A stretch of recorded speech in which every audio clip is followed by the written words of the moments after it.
Joe. Mr. Commissioner, I think I'm up next. It's Chris Harvey for the Area G Trollers and the United Fishermen Allied Workers Union. Gentlemen, I'd like to start with at page 79 of the report, technical report number 8, because the authors there, and Dr. Christensen, you're one of the joint authors, say firstly about halfway down the end of a paragraph, concepts such as predation, prey, or food webs are not even mentioned. These are comments about the wild salmon policy. And then in the next paragraph it's stated there are no indications from the PSC website and publications that ecosystem-based management or food web considerations are factored into the advice they give. Then on the bottom of the page, you say the focus of fisheries management on short-term tactical advice and setting annual quotas, while ignoring the longer-term strategic decisions that are fundamental for implementation of the ecosystem-based management, appears to be a global problem that has not capitalized on the progress made in developing the science needed to support ecosystem-based management. Notably, ecosystem-based management calls for evaluating trade-offs, which may be severe, and which in turn have socioeconomic consequences. Such trade-offs are seemingly ignored in the wild salmon policy.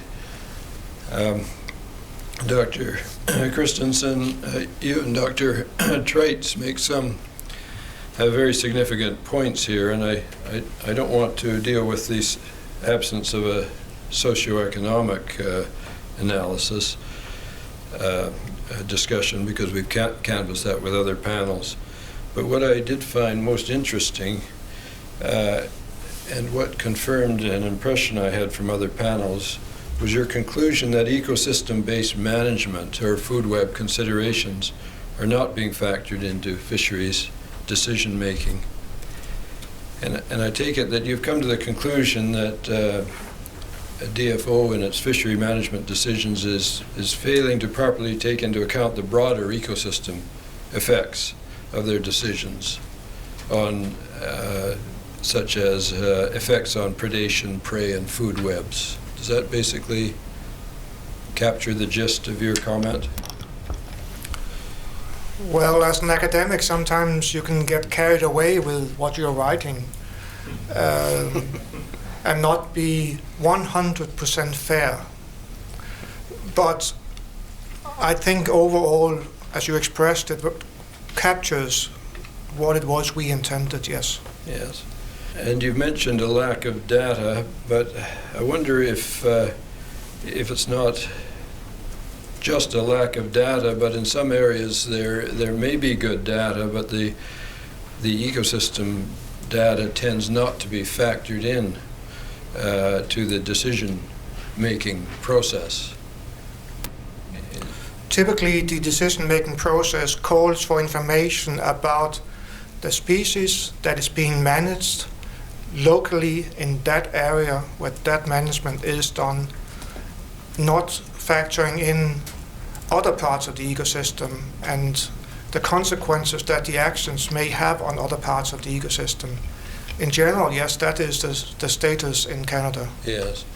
And I'm wondering if that's a structural problem within DFO, in the sense that there's no scientist-in-chief, as it were, drawing together all the different scientific data that exists and collating it. There are activities within DFO that assemble such information, but it is minor activities, and it's not within the core of what's happening there. Yes. In principle, DFO has embraced ecosystem-based management through its implemented management. But from what I can read and hear about this, it's only in principle. The actual implementation seems to be wanting or lacking far behind. It's not moving very fast. Yes. We heard that also even from a previous question here on this panel, from what's up there now on the screen with how the PICES 2010 report on components of integrated multi-sector ecosystem-based management, where Canada only scored on its policy for the SARA Acts. And I may note, by the way, that this conclusion you see here is written actually by DFO scientists. The contribution to the PICES report, it's not just an academic exercise. Yes. The gentleman in Australia who you mentioned, who got the system going there to a pretty high level, was he a scientist? The person who suggested this was a very senior scientist. He had Yes. actually just been awarded the Japan Prize, a very prestigious prize. But he was talking about policies and impacting policies. So he was suggesting it, but it was the politicians who moved on it and who actually made it law, even though science was not ready. Yes. Now, the general comment of yours is set out in page 79 that we've been discussing, is meant to apply as much to freshwater ecosystems, I think, as marine ecosystems. Is that right? Yes, though I must admit I know less about freshwater ecosystem than I do about marine. I see. But I have seen nothing that indicates that freshwater ecosystem management in Canada has moved any further than the marine has. Yes. And actually, it probably has moved less Yes. with regards to ecosystem-based management. Do you think it's possible that this problem that you've identified may have something to do with DFO's inability to reverse the long-term decline of Fraser River sockeye? I certainly don't think that is what's driving DFO, but I do not consider DFO to be very proactive, I should say, on moving on these aspects. It is a big bureaucracy, and there's a lot of inertia in such a big system. Yes. All right. I cannot blame them for what happens to Fraser River sockeye, but I can say that we know surprisingly little about why there has been a 10, 15, 20 years decline in Fraser River sockeye. And you would expect, with all the scientific knowledge available, that there would be a better understanding of the reasons for the decline. Is that consistent with your views? When I accepted to write the report and was looking forward to this big task of summarizing what is known about salmon, I certainly realized that, I certainly knew that a very large part of the DFO budget is spent on salmon research. And so I had certainly expected that there would be more information about the environment in which they live. And by environment, I'm not just talking about freshwater habitat. Yes. Freshwater and ocean environment. And not just habitat, but also the ecosystems. Yes, yes, In quite. general, about the important parts there, I found very little information about who are they together with and what is the importance of this. Yes. At page 76 of your report, you discuss the role of predation in dominance cycles. That's the 4-year cycle that we're familiar with. And you say that in spite of considerable work, this is the second paragraph, in spite of considerable work that has been done by the previous Fisheries Commission, there's no clear answer is evident as to the causes of the dominant cycle. I wonder if by clear answer you mean proven beyond any doubt or proven beyond reasonable doubt. I'm using terms that lawyers are familiar with perhaps more than scientists. Because if you looked at the question on a balance of probabilities, you could say what probably cause, or science could say what probably causes the dominant cycle. Could it not? No, I cannot. But I am not an expert in this Yes. area, and I should not answer. All right. But you would expect the answer to be found in the ecosystem interactions involving the food web, predators, diseases, parasites, and that sort of thing. Would you not? As an ecologist, I'm fascinated with the life cycle of sockeye, how they seem to move, how they do move through many different habitats, and how they minimize the risk throughout the whole life cycle. It's something that seems to be it's an incredible fascinating aspect we Yes. have here. They spawn in nutrient poor areas. They grow up in lakes where there are probably where there's little nutrients, few predators. They move through the whole ocean following production, only showing up in big numbers every 4 years, so they can really confuse predators. It's an amazing strategy. Yes. So I'm fascinated by this, but now I talk myself completely out of answering your questions. Well, Sorry. well, no, that's helpful. The dominance cycle is one of the fascinating things about sockeye, isn't it? One very large year, then a subdominant Sure. year. And obviously that results from something in the freshwater system because it's a different cycle for different stocks, correct? If it were caused by something in the ocean environment, it would be the same throughout for all different stocks. You'd accept that, I expect. Is that right? Yes, I will, and I also, the examples I've seen of where attempts have been made to break those cycles have not been very promising. Yes. More disastrous than promising. Yes. But really this is an area where I'm not an expert.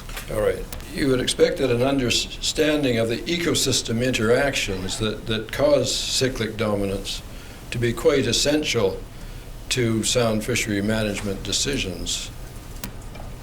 Yeah, in the terminology we're using here, I would consider this a prime suspect, that it has to do with predation as well. Yeah. Yes, all right. This commission is mandated to make findings of fact regarding the causes of the decline of the Fraser River sockeye. And I wonder if you consider it to be possible that the cause, or at least one of the causative factors for the decline, may be found in the ecosystem interactions taking place in the freshwater stage of the sockeye. I have seen no clear indications that it should be in the freshwater stage. What I have heard is it's likely to be a question of reduced marine survival. All right. Though it should also be clear, as pointed out in the panel this morning, that we know very little of what happens from the period they leave the rearing lakes until they come back again. Yes. So it could also be the outward migration, the early life stage in the ocean that is the critical aspect. But Dr. Christensen, we know a great deal more about what happens in the freshwater system than in the ocean, and yet we can't explain the causes of cyclic dominance. To me, it looks like research has been focused under the streetlight, really, where it's easy to do the research. By that I mean in fresh water and focused on habitats, Yes. and not in the ocean. So, yes, you're right. But your inference that the cause is in the ocean, it seems to be somewhat at odds with what we have, somewhat at odds with our inability to understand what causes cyclic dominance, and that obviously takes place in the freshwater. That is a good point, yes. At page 73 of your report, there's a graph, page 73, Mr. Lund, graph of the increased spawner abundance in the last 2 decades, quite a dramatic increase. This is, of course, in the freshwater system. And at the bottom of that graph, figure 46, you pose a question. I'm talking about you and your joint author. Number of effective spawners of Fraser River sockeye salmon. The number of spawners has increased in recent decades. Has this led to more but smaller smolts in poor feeding condition that will be more susceptible to predation? And I don't think you answer that question. Is that right? No, we do not answer that. It is well known that smaller smolt will have a higher mortality rate. So we can expect, and we've seen that from enrichment experiments in freshwater, that there is a correlation between the size and the survival rates. Yes. We've also heard, including this morning from Dr. McFarlane, that indications are that productivity has been decreasing in Strait of Georgia, actually also in Queen Charlotte Sound, I know. So 90s have been a poor period out there as well. So I can certainly easily imagine that we have a combination of effects here, which could include smaller smolt, because there are more, and also poor ocean conditions. Would necessarily involve smolts that are less capable of withstanding poorer ocean conditions. The mortality rates for smaller smolt can be expected to be higher. Yes. We do have to see that in the context that there are also more of them. Yes. So there is a balance there. All right. You say for which we need calculations. Yes. On the next page 74,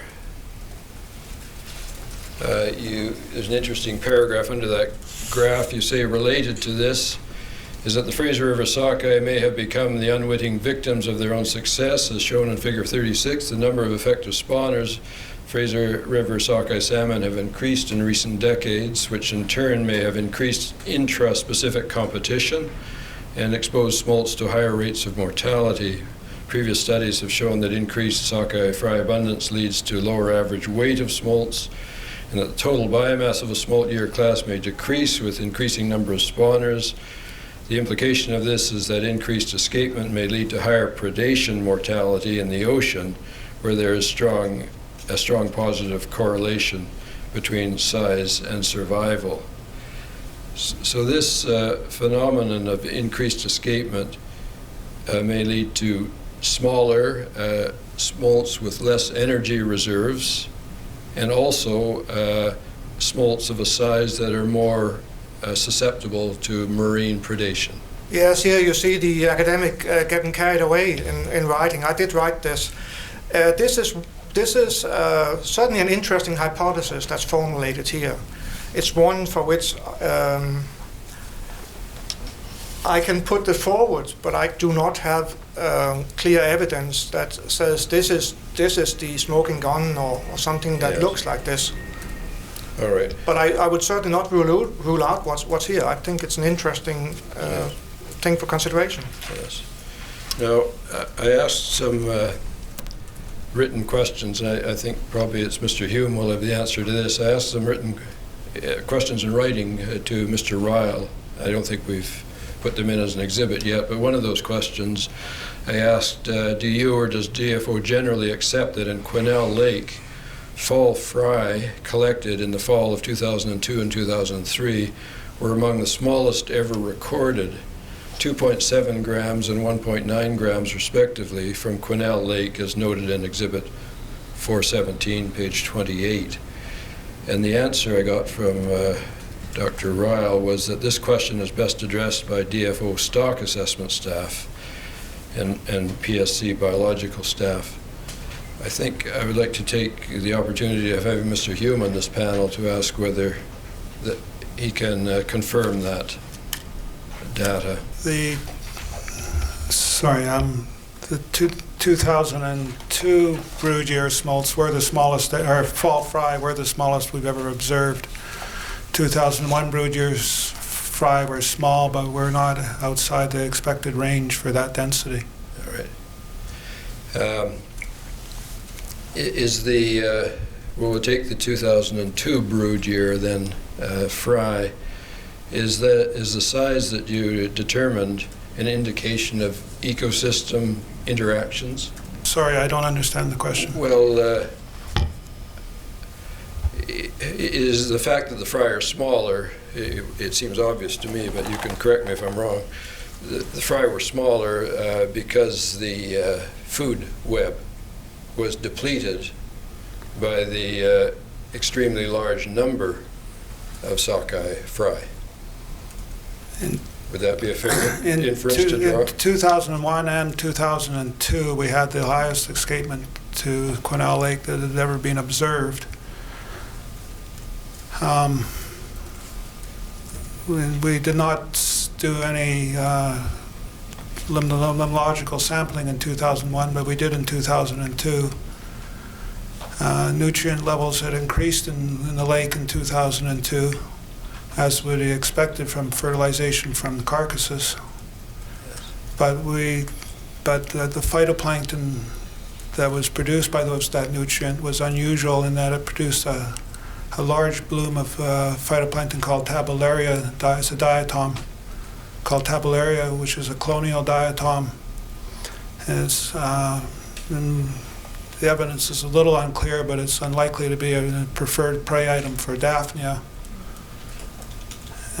So that much of the nutrients produced by the carcasses were diverted into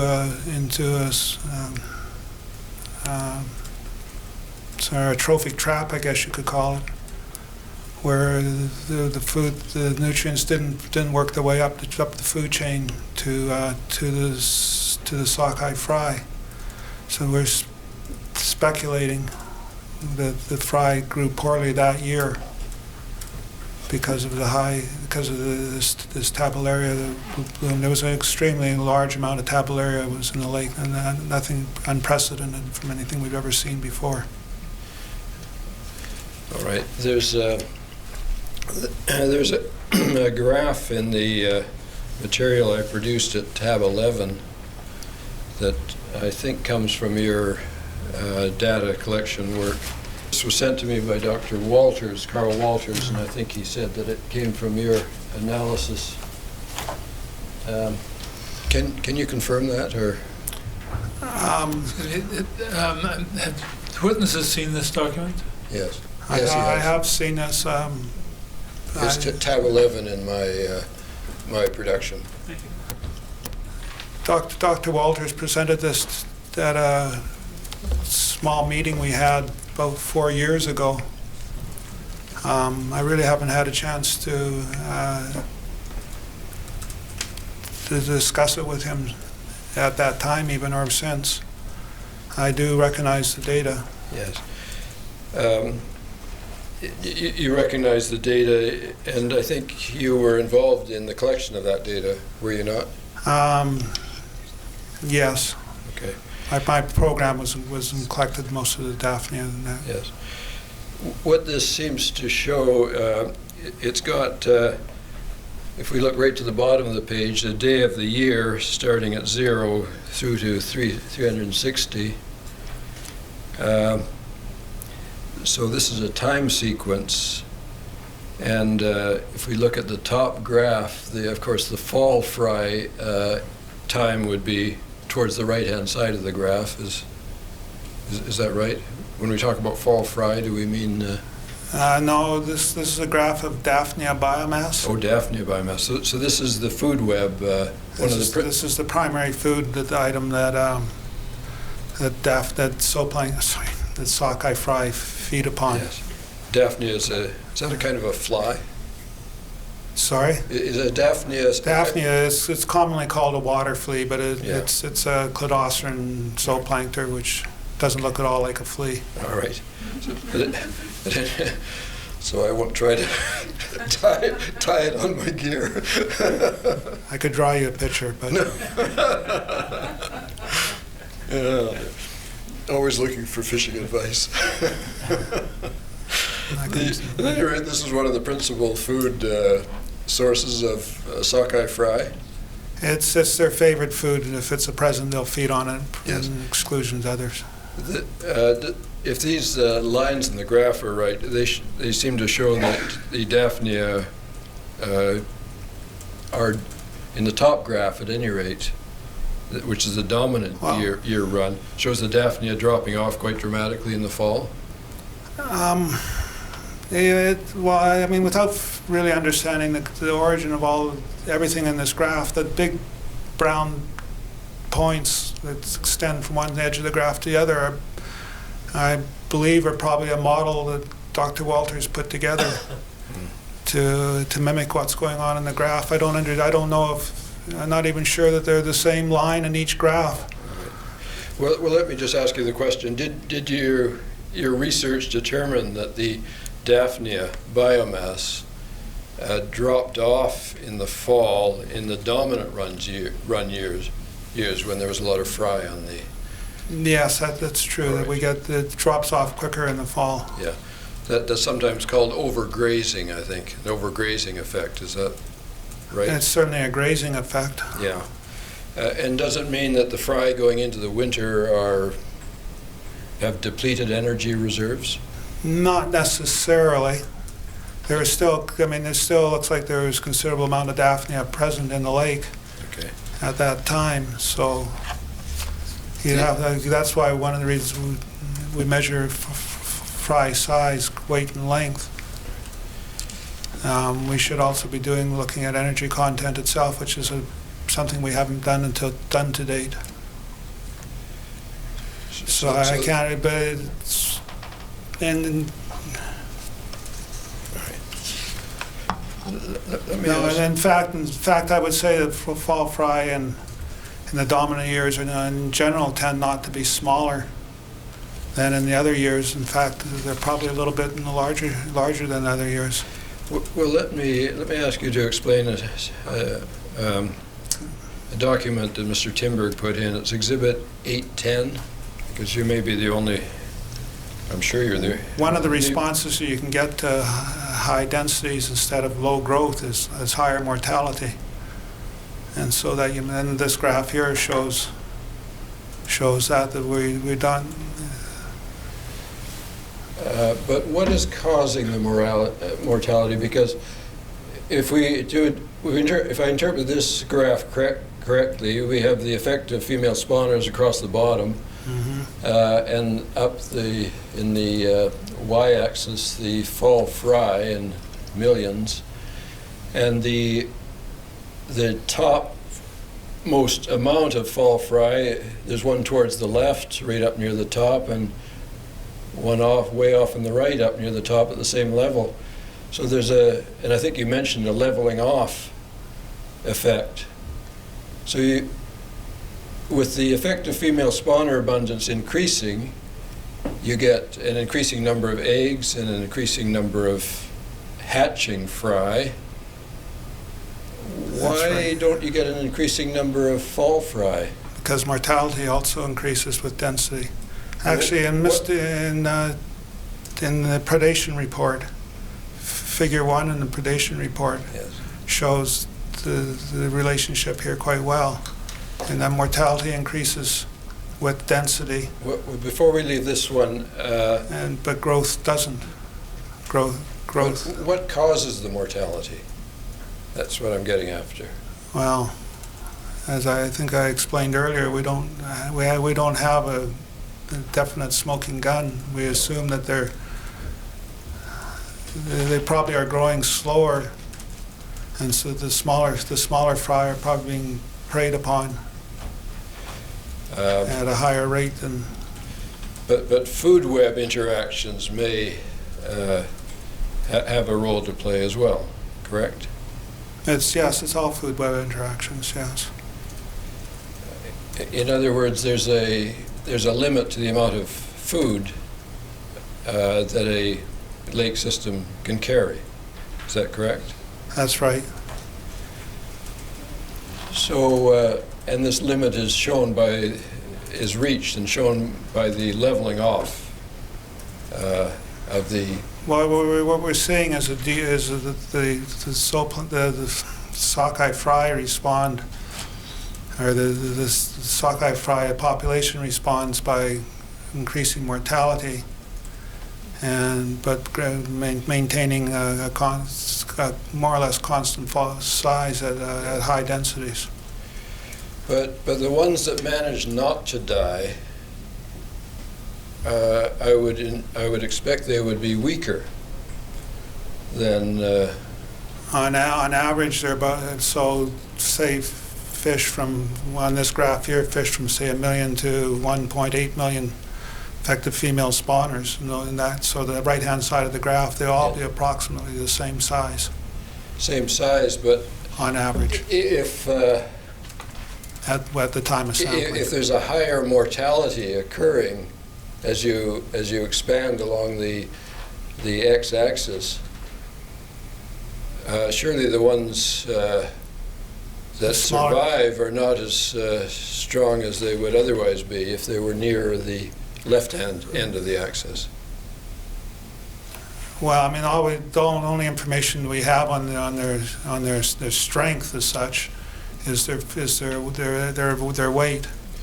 We had Dr. McFarland mentioned the smolts reaching the Gulf being, he used the terminology of robustness and fatness, no doubt trying to give us something we could understand. But is there a difference in the how do you assess robustness in a fry? Is that energy levels? Well, it is energy levels, which we don't measure, but we measure instead of energy levels, we measure their weight and their length, and you can from that you get a ratio of those two. You can produce something called condition factor, which is a crude measure of energy content. Mr. Harvey, I think Yes. Dr. Christensen wanted to say something. Oh, yes. Did you, Dr. Christensen, did you wish to say something? If I might just answer your previous question, looking at the Daphnia graph we had before, to me it certainly indicates that in the higher cycle, in the dominant years, the abundance of Daphnia in the autumn would be 1 to 2 orders of magnitude lower than in the off-cycle years. That seems to be the clear conclusion from that. You asked that specific question. This is all I can see from. This is what this graph indicates. And that means depletion of the food resource in a dominant year is Yes. indicated from these results. yes, and that would be a normal ecosystem consequence of greater abundance of the predator, the predators on that food web. This is what we would expect would happen, yes. Yes. In Quesnel Lake, we have with the dominant and the subdominant years overlap in the escapement numbers, so that for same density of or same escapement level or approximate same escapement level, we have fry from the same. We have measures of fry from the same escapement size, but in a dominant and subdominant years. And in general, we find that the fry in the dominant years are as large as, if not larger, than the fry in the subdominant years. And again, they're also not such a good overlap, but in the two following non-dominant years, the fry are smaller again. So there must be some ecosystem carryover effect. We're speculating, and this is possibly shown by what you're seeing in these graphs here.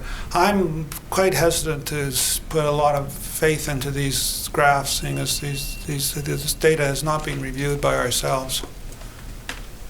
It is my data, but it was an exercise that we were doing with Dr. Walters. And have you never plotted your data onto a graph such as this? Well, no, I personally haven't. All right. My program looks at two separate. Well, my program has two biologists. One is a limnologist who basically works with this data set, and I work with the fish mainly. There's a bit of an overlap in this data set here, and All right. I mean, I'm not confident, I'm not comfortable in discussing this data in great detail without actually having reviewed it and more thoroughly, without being, But you don't have a better graph than this? not at the moment, no. Well, I wonder with those qualifications if this could be marked as the next exhibit. Mr. Commissioner, I see it's a little after 4. Is this convenient, Mr. Harvey? Yes. What's the program for tomorrow, Mr. Wallace? Mr. Commissioner, we have, following Mr. Harvey, Ms. Gertner, and Mr. Harvey estimated 1 hour and has now been at it for about half of that. So he should be through by 10:30, and Ms. Gertner for an hour, so something around 11:30, quarter to 12 with a break. Okay. Hearing is now adjourned for the day and resume at 10 o'clock tomorrow morning.